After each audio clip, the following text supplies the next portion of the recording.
السلام علیکم ورحمۃ اللہ وبرکاتہ۔ اللہم صلی علی سیدنا محمد وعلی آل سیدنا محمد وبارک وسلم افضل صلواتک بعدد معلوماتک وبارک وسلم وسلم علیہ۔ برادران اسلام، اتنے وظائف، عملیات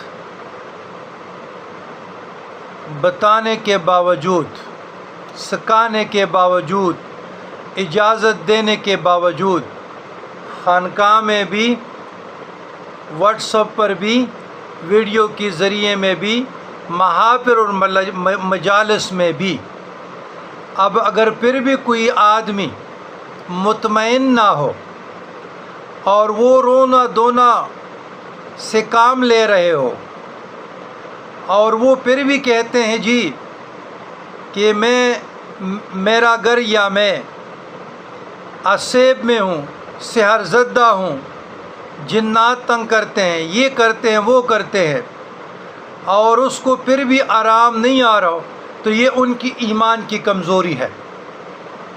اور دوسری بات یہ ہے کہ نام نہاد عاملین کے پاس جانا اور ان سے حساب کروانا اور جھوٹے لوگوں کی باتوں پہ، جھوٹے لوگوں کی جھوٹی باتوں پر ایمان رکھنا، یہ گمراہی ہے کہ جی پلانے نے کہا کہ آپ پہ جادو ہوا ہے، پلانے نے کہا آپ پہ سحر ہے، پلانے نے کہا اوہو آپ کی بابی نے آپ پر کچھ کیا ہے۔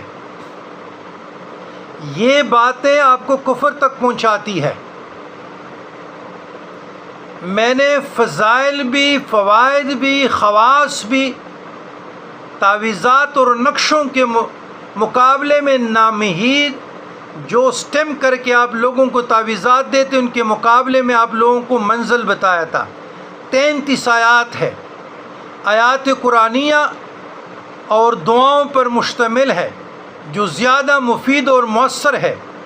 سینکڑوں لوگوں کو ہم دم کر رہے ہیں، اللہ تعالیٰ اس کو نجات دیتا ہے، آپ کو نہیں ہو رہا۔ تو یہ جو ڈپریشن، انزائٹی، خوف، بے چینی، گھبراہٹ، یہ آپ کی ایمان کی کمزوری ہے۔